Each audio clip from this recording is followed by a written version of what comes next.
Olá, bem-vindos à Jornada Tarantino. A cada dia eu vou postar um vídeo comentando um dos longa-metragens de Quentin Tarantino.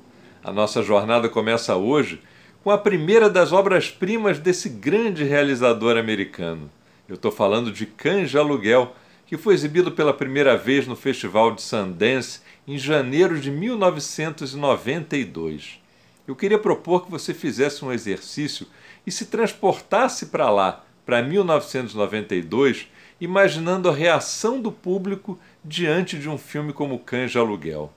Você imaginou o que representava na época um filme em que gangsters começam numa mesa de bar discutindo o significado das músicas da Madonna, depois falando de outras músicas ou discutindo se valeria a pena ou não dar gorjeta?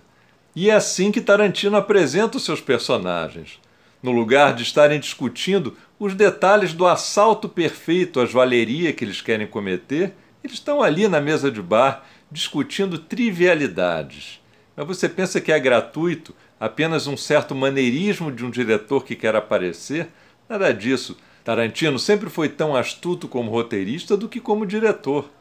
Então, o que parece ser um papo trivial, na verdade, é uma maneira que ele encontra de apresentar os personagens, de nos apresentar características psicológicas dos personagens, para que a gente perceba o comportamento deles depois, pós-assalto. Um assalto que, aliás, nunca é mostrado.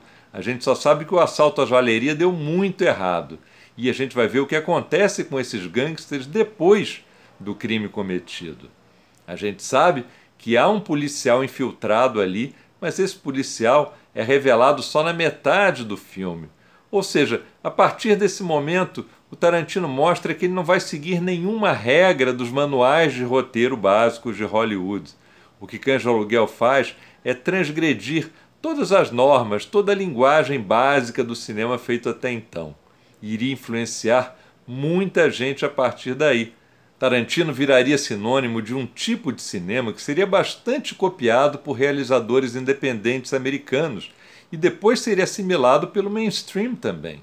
Passados quase 30 anos do lançamento de Cães de Aluguel, é impressionante como até hoje Tarantino influencia diversas gerações de cineastas. Afinal, quem não quer fazer um filme barato, ao custo de $1,5 milhão, que foi o que custou Cães de Aluguel, e tão criativo? Uma história de assalto que não depende de grandes perseguições, de tiroteios, de efeitos especiais. Basta um longo galpão, um galpão em que ele usa muito bem a profundidade de campo e diálogos maravilhosos, além, é claro, de grandes atores. Tudo sob a batuta de um grande realizador que foi moldado pela cinefilia. Isso é um ponto importante a se falar. Tarantino, todo mundo sabe, foi um atendente de videolocadora e diz que foi lá que ele aprendeu tudo que ele sabe sobre cinema. De tanto ver filmes enquanto ficava ali atrás do balcão, Tarantino foi tomando conhecimento de obras-primas de diversas partes do mundo. Mas o fato é que antes mesmo de trabalhar em locadora, Tarantino já era um cinéfilo. E é importante notar como seu cinema é feito dessas referências que transformam Tarantino não num copiador, mas sim num reprocessador de influências para criar algo único e singular com a sua assinatura. Uma das principais diversões dos fãs de Tarantino é ficar buscando as citações que ele faz, não só a outros filmes, mas como ao próprio cinema. Tarantino é mestre nesse cinema autorreferencial.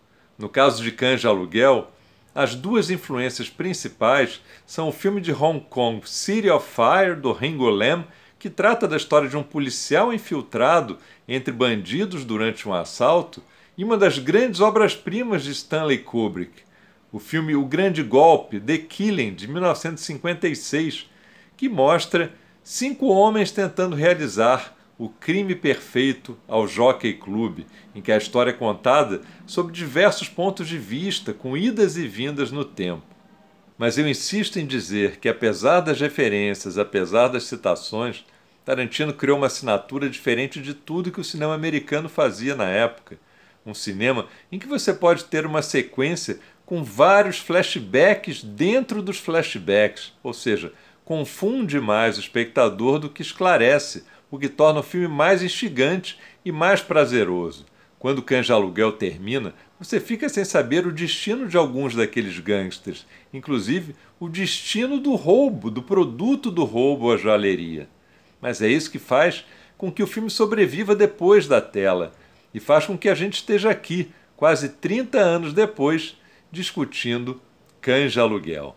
É isso aí. Se você gostou do vídeo, curta, se inscreva na nossa jornada Tarantino, que amanhã tem mais. Até lá!